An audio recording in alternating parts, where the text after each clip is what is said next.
Assalamualaikum warahmatullahi wabarakatuh. Perkenalkan, nama saya Misal Nasyanafiati dari kelas MP 4403 dengan NIM 67042021157.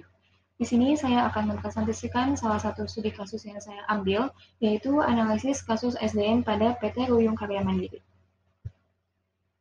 Selanjutnya, profil perusahaan. PT Ruyung Karya Mandiri yang bergerak di dalam penyaluran tenaga kerja ke luar negeri atau outsourcing. Beberapa negara seperti Australia, Malaysia, Singapura, Dubai, dan yang sekarang ini Korea telah menjalin kerjasama dengan perusahaan ini dalam pengiriman tenaga kerja Indonesia. Perusahaan ini sendiri sudah berdiri sejak tahun 1996 dan memiliki sekitar 50 karyawan yang terdiri dari 30 staf, marketing dan administrasi, 5 staf asing dari Korea yang sekarang ini melakukan kerja sama dengan perusahaan, dan 15 staf operasional. Peran pada kasus ini, yang pertama ada Pak Asnawi sebagai HR di perusahaan PT Ruyung Karya Mandiri, kemudian ada staf asing sebagai karyawan perusahaan asing yang sedang bekerja sama dengan PT Ruyung Karya Mandiri, dan karyawan PT Ruyung Karya Mandiri. Permasalahan pada case ini yang pertama rendahnya gaji karyawan, dan yang kedua konflik antara staf asing dengan karyawan setempat.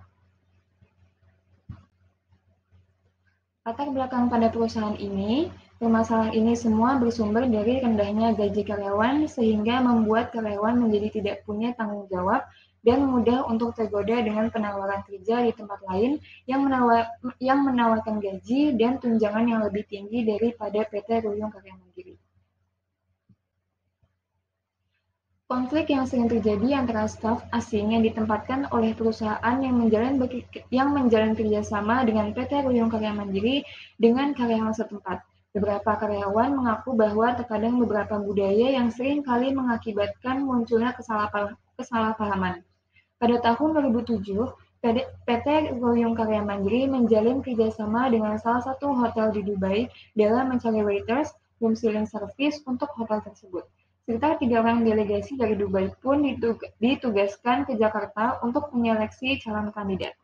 Karena perbedaan budaya di mana orang Dubai berbicara memang dengan nada keras dan lantang, beberapa karyawan merasa bahwa mereka diperlakukan tidak baik.